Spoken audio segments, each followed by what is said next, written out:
Kámo, jsi připravený zjistit, co dostaneme za element? Jasně, že jo, kámo. 3, 2, 1. Kámo, máš oheň. A ty máš všechny. Kámo, o čem to mluví? Co se to děje?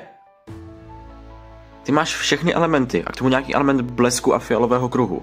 Ale jak je to vůbec možný? Sorry, kámo, ale už se tomu nemůžu vídat. Tati, myslím si, že tady stala nějaká chyba ohledně mých elementů. Proroctví je pravdivé. Jaké proroctví? Musíme jít. Hej, počkej, ale jaké proroctví? Pojď. Hej, co jsi myslel tím proroctvím? Už se to děje, sensei. Obávám se, že svůj trénink musí začít ihned. Takže je to pravda. Starý sensei Renchiro? Ticho, zas tak starý nejsem. Vy jste mi právě dal facku pouhým vzduchem? Ty jako hustý. Ach jo, to bude zajímavý. Pojď se mnou, asi máš hodně otázek. Co se to tu, pane bože, děje? A proč se mi to líbí? Tak jdeme. Dobře, můžete mi prosím vás už konečně vysvětlit, co se tady děje? V proroctví se píše o klukovi, kterému budou dány všechny elementy a má za úkol sjednotit a vést všechny dynastie elementů, neboli se stát jediným a nejsilnějším. Avatarem.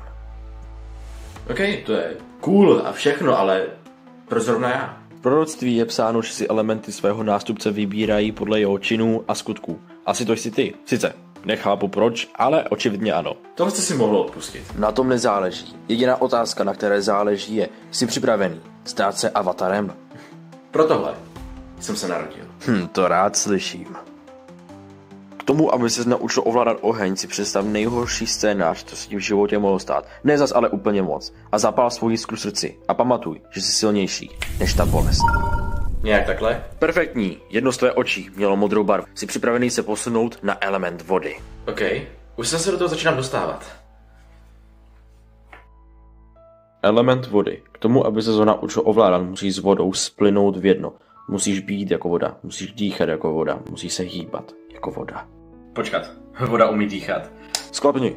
Au! Soustřeď se aspoň na chvíli. Pardon. No tak, kluku, máš na to. Dobře.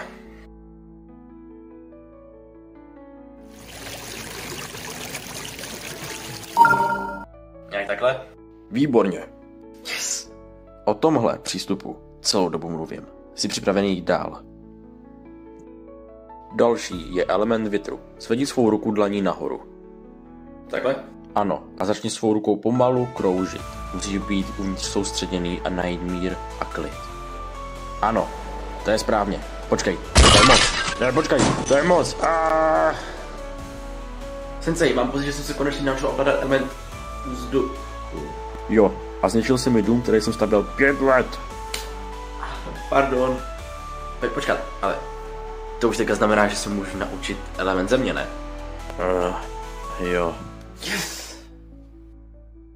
Dobře, vidíš tento kamínek? Kamínek? Vždyť je ještě mnohem větší než ten, se kterým musel pohnout Tanjiro v Demon Slayerovi. Neboj, je to jednodušší, než se zdá. To zvládneš. Okay. Stejně jako v Demon Slayerovi musíš použít celou sílu svého těla a pohnout s tímto kamerem co nejdál. Tak jako Tanjiro.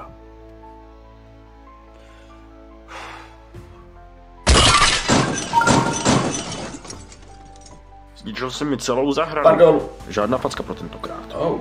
Počkat, ale teď už jsem připravený se naučit element nekonečna, ne? Bohužel ne. Armáda Knight Templars se blíží. Musíme se připravit na boj. Počkat, ale vždyť jsem se ani ještě nestal avatarem. Chcete druhou sérii? Dejte mi vědět do komentářů.